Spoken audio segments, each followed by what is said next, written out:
So guys আজকে আমরা দেখবো নিম পাতা বিক্রি করে কত টাকা উপার্জন করতে পারি। আর আজকে এত টাকা উপার্জন করতে পারবো ভাবতেও পারিনি। এর জন্য সকাল সকাল আমি আর ঘন্টু ভাই মই নিয়ে বেরিয়ে পড়লাম মাঠের দিকে। নিয়ে তো হাঁটতে হাঁটতে আমরা তো চলে আসলাম মাঠের পাশে একটা নিম গাছের কাছে। এরপরে তো আমি আর ঘন্টু ভাই মইটাকে তো গাছের সাথে ভালো করে আটকে নিলাম। আর বেশি দেরি না করে আমি তো মই দিয়ে তাড়াতাড়ি করে বাদরের মতন গাছে উঠে পড়লাম। গাইস অবশেষে আমি তো গাছের উপরে উঠে পড়েছি। আর এইদিকে দেখো কত নিম পাতা হয়েছে। এইদিকে দেখছি গাছ ভর্তি নিম পাতা হয়েছে। আমি তো বেশি দেরি না করে এবার তো একে একে সব নিম পাতাগুলোকে পাততে লাগলাম। আমি যতক্ষণ নিম পাতা পাচ্ছি তোমার ভিডিও একটা লাইক করে দাও। প্রায় আধা ঘন্টা ধরে নিম পাতা পাড়ার পর এবার তো আমি গাছ থেকে নেমে পড়লাম। সো গাইস আজকে এত নিম পাতা পেরেছি আমার টাকা 6 মাসের পেট হয়ে গেছে। আর এইদিকে দেখছি ঘন্টু ভাই তো এতগুলো নিম পাতা জোগাড় করে নিয়েছে। গাইস সব নিম পাতাগুলো তো আমরা এই ব্যাগের মধ্যে ঢুকে নিয়েছি। আর আমরা হাঁটতে হাঁটতে এখন বাড়ির দিকে যাচ্ছি। আর আজকে তো আমরা গাছ থেকে এতগুলো নিম পাতা পেরেছি। এবার তো এই নিম পাতাগুলোকে একটা একটা করে আটি করে নিতে হবে। আর এইদিকে দেখছি ঘন্টু ভাই তো মই নিয়ে চলে এসেছে। আর গাইস ঘন্টু ভাইয়ের মুখটা দেখো বাদরের পোদের মতন লাগছে। তোমরা কিন্তু একা থেকে কম ভাববে না, ও কিন্তু সব থেকে বড় বড় কাজ করে। এরপরে তো আমরা সব নিম পাতাগুলোকে নিয়ে একটা একটা করে আটি করে নিচ্ছি। আর এই একটা একটা আটিগুলো আমরা 10 টাকা করে বিক্রি করবো। সব আটিগুলো করে নেওয়ার পর আমি আর ঘন্টু ভাই বেরিয়ে পড়লাম বিক্রি করার জন্য।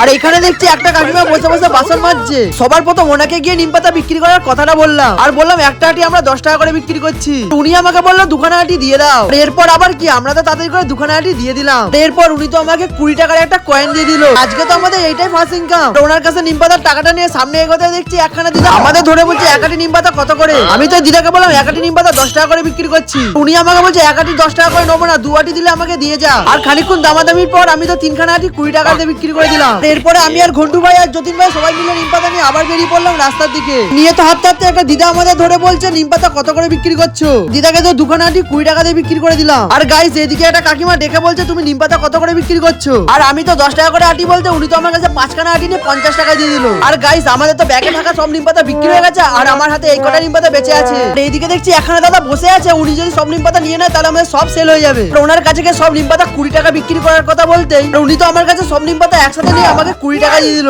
গাইস আমরা তো আজকে 10 মিনিটের মধ্যে সব নিম পাতা বিক্রি করে ফেলেছি। আর এরপরে আমরা তো টাকাগুলোকে গুনে দেখলাম আমরা তো 10 মিনিটের মধ্যে 120 টাকা উপার্জন করতে পেরেছি। আর গাইস এরকম চ্যালেঞ্জিং ভিডিও দেখার জন্য তাদের করে চ্যানেলটাকে সাবস্ক্রাইব করে রাখো।